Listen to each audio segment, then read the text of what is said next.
Hello student, welcome to the online tutorial section. Today we will discuss about the disadvantage of the networking. In the earlier video we have discussed about the advantages of networking. So today I will discuss about the disadvantages.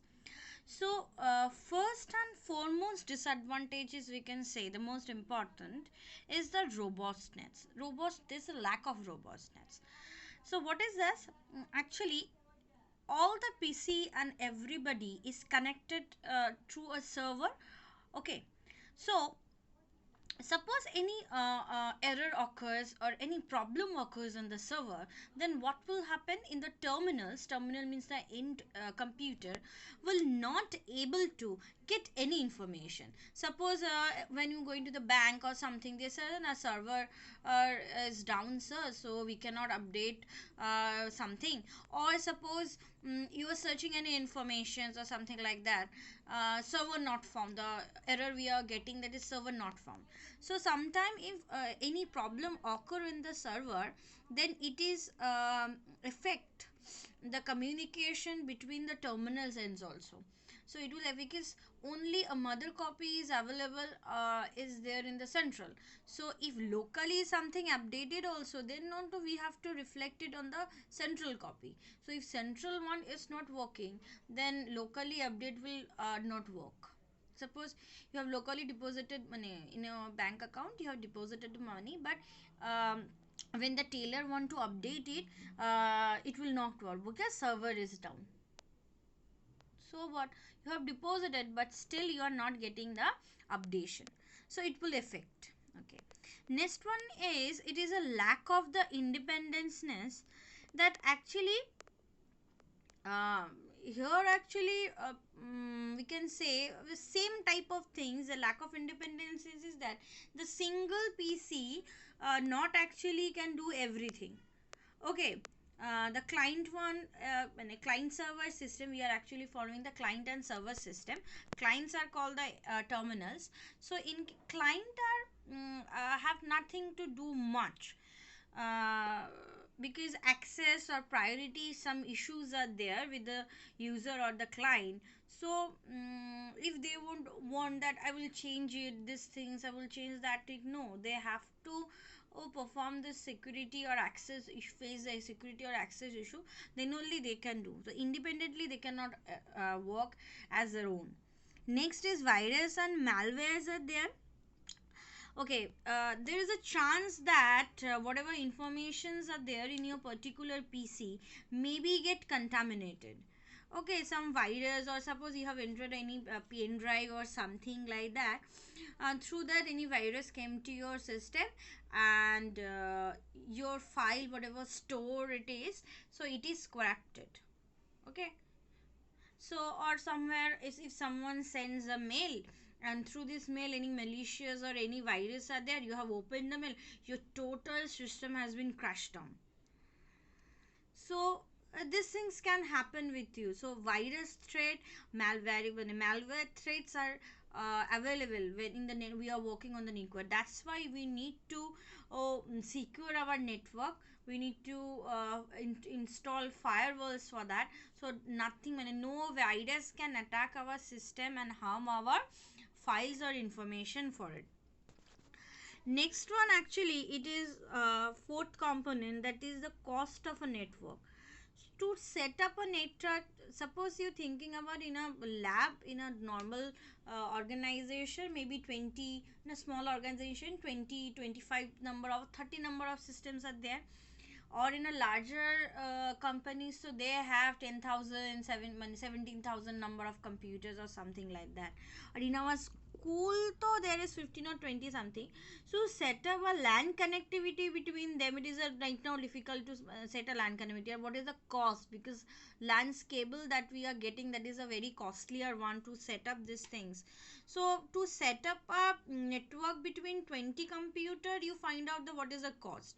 Then think about the setting of a network for the 70,000 computer or something like that. So it will be a huge in amount. So that will sometimes is not a comfortable scenario for the smallest organization or something like that. So it is a costlier one. Few points over here I have not mentioned it. You just noted down that one. The fifth one is memory space. So actually here what is working, that is a central server is there. So central server must have actually a good amount of memory space where all the information that we are getting for the local terminal is getting updated. So to create the such kind of a huge memory space for the server, it is time of a bit difficult or a bit costlier also.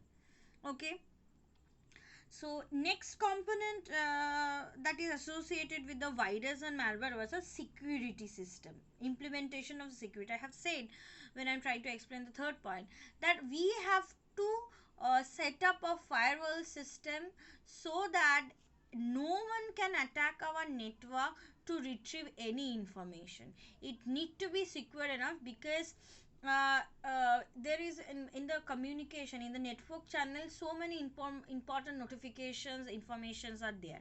So if anyone hacked it, then it will be a dangerous for us. So we have to secure it, and setup or implementation of a security setup is also a costlier setup of a firewall. Okay, so next actually if you set up the network, then what will happen that it will overload the network. It will increase the complexity of the working in principle. Okay, may everyone is not able to understand this network concept and not able to work, those don't have the prior knowledge, so they were not able to adopt this network connectivity, how they are sharing the information, how they are getting, how the each computer are interlinked with this. It is difficult for them to use. Okay, then another point is that loss of control. The loss of control is that in a networking environment, some control on the part of the user is lost. The user are actually not the person to do all the job. You don't have this particular access. They have to depend upon the server. They from the server they will approve, then only they can give. So there's a loss of control is actually working over here. So the suddenly if something has been locked up any system or something, then locally who is operating this terminal are not able to do anything. They have to call the network setup person. They will find out what is wrong with this computer network or something, then they will get back and they will fix it. For a normal person who are just using this terminal or network, they will not able to fix it up. Okay, next one actually the current application. The many current applications or programs that are available, it will not work on this particular system or in this network environment. So this is some disadvantage you can say. If network is there, setup has been there, or security firewall is there, then what will happen, they will sometimes